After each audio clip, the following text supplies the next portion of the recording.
നമസ്കാരം. എല്ലാ U K മലയാളികൾക്കും ഗുഡ് മോർണിംഗ് യു കെയുടെ മോർണിംഗ് ന്യൂസിലേക്ക് സ്വാഗതം.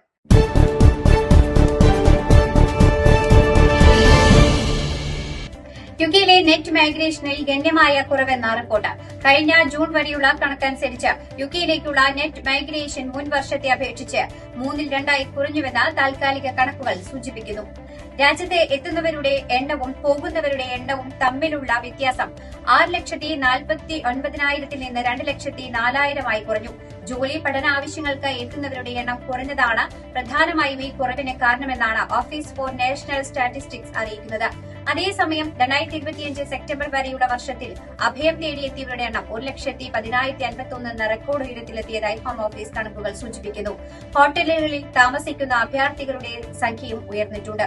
കഴിഞ്ഞ വർഷത്തെ ഇതേ കാലയളവിനെ അപേക്ഷിച്ച് 2% വർദ്ധിച്ചതായും കണക്കുകൾ വ്യക്തമാക്കുന്നു. മാഞ്ചസ്റ്ററിലെ സിനഗോഗ് ആക്രമണവുമായി ബന്ധപ്പെട്ട് തീവ്രവാദ കുറ്റങ്ങൾ ചുമത്തിയ ഒരാളെ മാഞ്ചസ്റ്റർ വിമാനത്താവളത്തിൽ നിന്ന് അറസ്റ്റ് ചെയ്തതായി പോലീസ് അറിയിച്ചു. ഒക്ടോബർ 2-ന് ഹീറ്റൺ പാർക്ക് ഹീബ്രു കോൺഗ്രിഗേഷൻ സിനഗോഗിൽ ആണ് ആക്രമണമുണ്ടായത്. ഭീകരപ്രവർത്തനങ്ങൾക്ക് കമ്മീഷൻ ചെയ്യൽ, തയ്യാറെടുപ്പ് നടത്തൽ, പ്രേരണ എന്നീ കുറ്റങ്ങൾ ഇയാൾക്കെതിരെ ചുമത്തിയിട്ടുണ്ട്. മാഞ്ചസ്റ്ററിലെ വിമാനത്താവളത്തിൽ ഇറങ്ങിയ ഇയാളെ പോലീസ് പിടികൂടുകയായിരുന്നു. ഇതോടെ ആക്രമണവുമായി ബന്ധപ്പെട്ട് അറസ്റ്റിലായവരുടെ എണ്ണം 7 തന്റെ പുസ്തകങ്ങളുടെ വിൽപ്പന യുകെയിൽ നിന്ന് പിൻവലിച്ചേക്കുമെന്നറിയിച്ച് പ്രശസ്ത ഐറിഷ് എഴുത്തുകാരി സാലി റൂണി. പലസ്തീൻ അനുകൂല സംഘടനയായ പലസ്തീൻ ആക്ഷനെ തീവ്രവാദ സംഘടനയായി നിരോധിച്ച തീരുമാനം തനിക്ക് റോയൽറ്റി ലഭിക്കുന്നത് നിർത്തലാക്കുമെന്നും ഗ്രൂപ്പിനുള്ള പിന്തുണ കാരണം തന്റെ പുസ്തകങ്ങൾ രാജ്യത്തുള്ള വിൽപ്പനയിൽ നിന്ന് പിൻവലിക്കുന്നതിലേക്ക് നയിച്ചേക്കാമെന്നും സാലി റൂണി പറഞ്ഞു. പലസ്തീൻ ആക്ഷനെ തീവ്രവാദ സംഘടനയായി പ്രഖ്യാപിച്ച നിരോധനം പിൻവലിക്കുവാനുള്ള കേസിന്റെ വാദം കോടതിയിൽ പുരോഗമിക്കുന്നതിനിടെ ഇന്നലെ നടത്തിയ സാക്ഷി പ്രസ്താവനയിൽ തന്റെ റോയൽറ്റി നൽകുന്നത് ഒരു കുറ്റകൃത്യമാകുമെന്ന നിർമ്മാണ കമ്പനിയായ എലമെന്റ് പിക്ചേഴ്സ് ആശങ്ക പ്രകടിപ്പിച്ചതായി അവർ പറഞ്ഞു. തന്റെ ജോലിയിൽ നിന്നും പൊതുവേദിയിൽ നിന്നുമുള്ള വരുമാനം പലസ്തീൻ പ്രവർത്തനത്തെ പിന്തുണയ്ക്കുന്നതിനായി ഉപയോഗിക്കുമെന്ന് അവർ മുമ്പ് പറഞ്ഞിരുന്നു. ബർമിംഗ്ഹാമിലും വെസ്റ്റ് മിഡ്ലാൻഡ്സിലും എമിഗ്രേഷൻ ഉദ്യോഗസ്ഥർ നടത്തിയ റെയ്ഡിൽ 3 പേരെ അറസ്റ്റ് ചെയ്തു. 32ഉം 28ഉം വയസ്സുള്ള 2 ഇറാനിയൻ പുരുഷന്മാരെയും 43 വയസ്സ് പ്രായമുള്ള ഒരു ബ്രിട്ടീഷ് പൌരനെയുമാണ് പോലീസ് അറസ്റ്റ് ചെയ്തിട്ടുള്ളത്.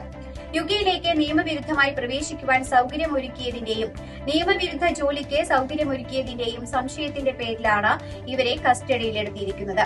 ഈ മാസം ആദ്യം ഡൻഡി മുതൽ സൌത്ത് ഡെവൻ വരെ പ്രവർത്തിക്കുന്ന 100-ലധികം മിനി മാർട്ടുകൾ, കാർ വാഷുകൾ, ബാർബർ ഷോപ്പുകൾ എന്നിവ കേന്ദ്രീകരിച്ച് ഒരു കുറ്റകൃത്യ ശൃംഖലയുമായി ബന്ധമുള്ളതായി BBC അന്വേഷണ റിപ്പോർട്ട് നടത്തിയിരുന്നു. ഇതിന്റെ അടിസ്ഥാനത്തിലായിരുന്നു ഇന്നലെ റെയ്ഡ് നടത്തിയത്. പോലീസ് സ്റ്റേഷൻ പരിസരത്ത് പെട്രോൾ ബോംബ് എറിഞ്ഞ് ആക്രമണം നടത്തിയത് മുൻ സൈനിക ഉദ്യോഗസ്ഥൻ. 2025 മെയ് 30-ന് ലിവിംഗ്സ്റ്റൺ പോലീസ് സ്റ്റേഷന് പുറത്ത് ജാമി ടൈലർ എന്ന സൈനികനാണ് പെട്രോൾ ബോംബ് എറിഞ്ഞതെന്ന് സൈനികൻ സമ്മതിച്ചു. പോലീസ് സ്റ്റേഷന് പുറത്ത് നിർത്തിയിട്ടിരുന്ന പോലീസ് വാനുകൾക്ക് നേരെ 34-കാരനായ ജാമി ടൈലർ 3 മൊളോട്ടോവ് കോക്ടെയിലുകൾ എറിഞ്ഞു. ആക്രമണത്തിൽ ഒരു പോലീസ് ഉദ്യോഗസ്ഥന് ജീവൻ നഷ്ടപ്പെട്ടിരുന്നു. ടൈലറിന് മുമ്പും 8 ശിക്ഷകൾ ഉണ്ടായിരുന്നതായും പോലീസ് അറിയിച്ചു. പ്രവാസി ലീഗൽ സെൽ യുകെ ചാപ്റ്ററിന്റെ 2ാം വാർഷികാഘോഷം നവംബർ 30-ന് നടക്കും. ഞായറാഴ്ച യുകെ സമയം ഉച്ചയ്ക്ക് 2 മണിക്ക് സൂം വഴി വെർച്വലായാണ് യോഗം നടത്തുന്നത്.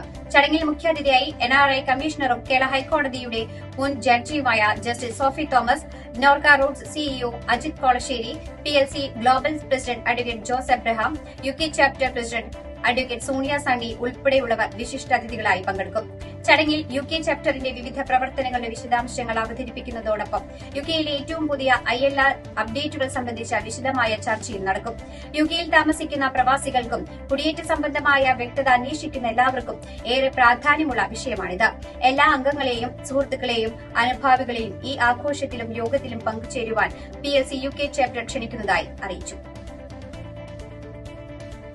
ഇംഗ്ലണ്ടിലെ കെന്റ് ഹിന്ദു സമാജത്തിന്റെ 13ാമത് വാർഷിക അയ്യപ്പ പൂജ നാളെ വൈകുന്നേരം 5 മണി മുതൽ രാത്രി 10 മണി വരെ കെന്റ് അയ്യപ്പ ക്ഷേത്രത്തിൽ നടക്കും. അയ്യപ്പ പൂജയുടെ ഭാഗമായി ഗണപതി പൂജ, ഭജന, വിളക്ക് പൂജ, പുഷ്പാലങ്കാരം, അഷ്ടോത്തരാർച്ചന, ശനിദോഷ പരിഹാരം, അയ്യപ്പ പൂജ, ദീപാരാധന, പടിപൂജ, ഹരിവരാസനം, പ്രസാദ വിതരണം, അന്നദാനം എന്നിവയും ഉണ്ടാകും.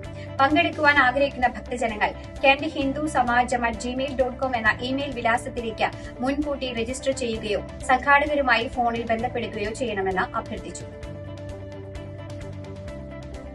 മോഹൻജി ഫൌണ്ടേഷനും ലണ്ടൻ ശ്രീ ഗുരുവായൂരപ്പ സേവാ സംഘവും ചേർന്ന് സംഘടിപ്പിക്കുന്ന 12ാം ലണ്ടൻ ചെമ്പൈ സംഗീതോത്സവം നാളെ നടക്കും.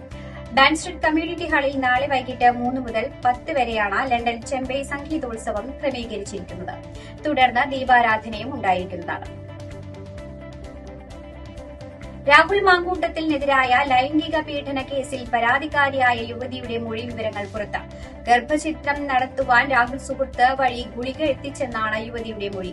വീഡിയോ കോൾ വിളിച്ച് രാഹുൽ ഭീഷണിപ്പെടുത്തിയതോടെയാണ് ഗുളിക കഴിച്ചതെന്നും ഗുളിക കഴിച്ച ശേഷം ഗുരുതര ശാരീരിക പ്രശ്നങ്ങൾ ഉണ്ടായെന്നും യുവതി പോലീസിന് മൊഴി നൽകി. ശബരിമല സ്വർണ്ണ കവർച്ച കേസിൽ ദേവസ്വം ബോർഡ് മുൻ സെക്രട്ടറി എസ് ജയശ്രീയും മുൻ അഡ്മിനിസ്ട്രേറ്റീവ് ഓഫീസർ എസ് ശ്രീകുമാറും നൽകിയ മുൻകൂർ ജാമ്യാപേക്ഷ ഹൈക്കോടതി ഇന്ന് വീണ്ടും പരിഗണിക്കും. 4ാം പ്രതിയായ ജയശ്രീയുടെ അറസ്റ്റ് സിംഗിൾ ബെഞ്ച് തൽക്കാലത്തേക്ക് തടഞ്ഞിരുന്നു. സ്വർണ്ണപ്പാളികൾ അറ്റകുറ്റപ്പണികൾക്കായി ഉണ്ണികൃഷ്ണൻ പോറ്റിക്ക് കൈമാറുവാൻ 2019 ഉത്തരവിറക്കിയെന്നാണ് ജയശ്രീയുടെ പേരിലുള്ള ആരോപണം. ഇതുമായി ബന്ധപ്പെട്ട മഹസറിൽ ഒപ്പുവെച്ചയാളാണ് ശ്രീകുമാർ.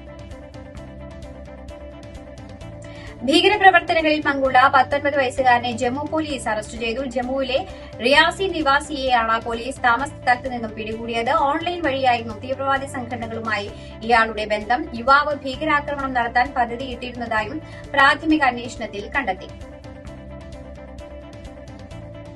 ഇതോടുകൂടി വാർത്താ ബുള്ളറ്റിൻ ഇവിടെ അവസാനിക്കുകയാണ്. എല്ലാ പ്രേക്ഷകർക്കും നല്ലൊരു ദിനം ആശംസിക്കുന്നു.